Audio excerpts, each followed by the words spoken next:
If you're standing on a beach and suddenly notice the sea pulling back far beyond the normal shoreline, drop everything immediately and run to higher ground as fast as you can. Don't stop. Don't turn around. Don't wait for anyone calling your name. This may be the ocean's final warning before a tsunami arrives. On December 26, 2004, countless people along the shores of the Indian Ocean watched the sea retreat and expose vast stretches of seabed. Many laughed, ran across the newly revealed sand, and bent down to collect stranded fish. Less than an hour later, one of the deadliest natural disasters in recorded history had claimed more than 220,000 lives.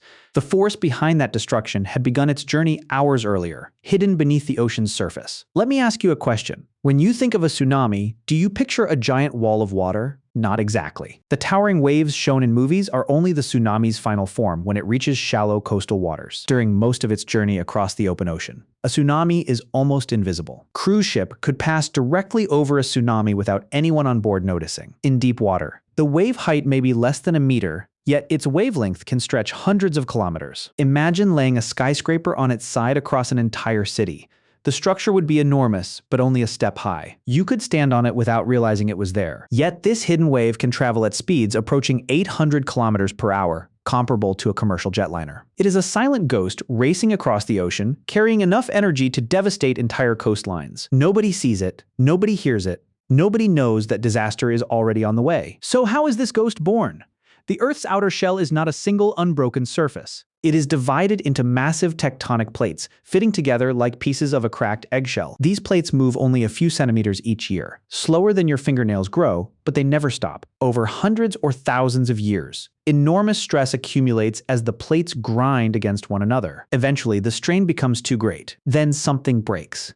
2004. Part of the Indo-Australian plate suddenly slipped beneath the Burma microplate along the Sunda Trench. Centuries of accumulated stress were released in moments. Sections of the seafloor rose several meters, displacing an enormous volume of seawater almost instantaneously. This is the terrifying truth about a tsunami. It is not merely a surface wave generated by wind. It is an entire column of ocean water, from the seafloor to the surface, being displaced. The waves produced by storms affect only the upper layer of the sea. Tsunami involves the movement of water through the full depth of the ocean. Earthquakes are the most common cause, but they are not the only one. Massive underwater landslides, volcanic eruptions, and even large asteroid impacts can all generate tsunamis. As the tsunami approaches land, physics takes over. The water becomes shallower. The bottom of the wave begins interacting with the seafloor, slowing down dramatically. But the immense energy behind it continues moving forward. Imagine traffic on a highway. The cars at the front suddenly brake, while hundreds behind continue moving at full speed. The result is a massive pileup. The same thing happens to a tsunami. The energy has nowhere to go except upward. A wave that was barely noticeable in the open ocean can rapidly grow into 1/10 of meters high near shore. During the 2004 disaster, some locations recorded tsunami run-up heights exceeding 50 meters. This is the tsunami's true form. In deep water,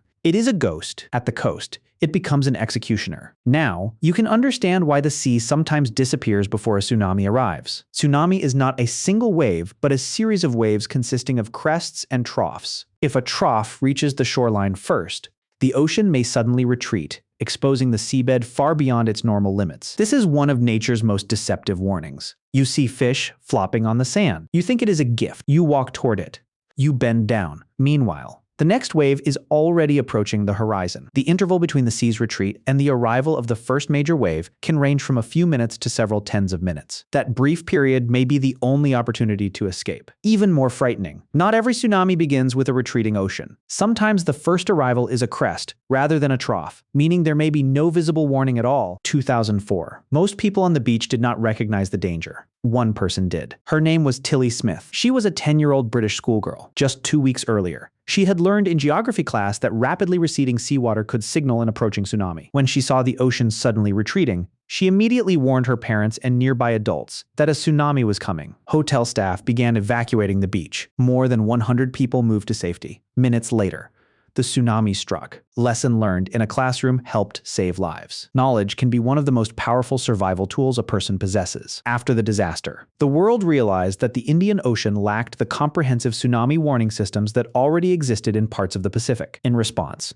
governments and international organizations established new monitoring networks, consisting of seabed pressure sensors, surface buoys, satellites, and warning centers. These systems can detect subtle pressure changes caused by a passing tsunami and transmit alerts much faster than the wave itself can travel. Such warnings can provide precious minutes or even hours for coastal populations to evacuate. Yet warning systems are only effective when they are maintained. Equipment can fail, funding can disappear, infrastructure can deteriorate, preparedness requires constant attention, even when memories of past disasters fade and the risk remains. Scientists continue to study potential tsunami sources around the world, including the Manila Trench in the South China Sea. Sufficiently powerful earthquake there could generate tsunami waves capable of affecting nearby coastlines within minutes and reaching more distant shores within hours. That is not science fiction. It is a real natural hazard. Remember these 4 rules. One day, they may save your life. First, if you feel a strong or long earthquake while near the coast, move inland or to higher ground immediately. Second, if the sea suddenly retreats far beyond its normal shoreline, do not investigate. Run.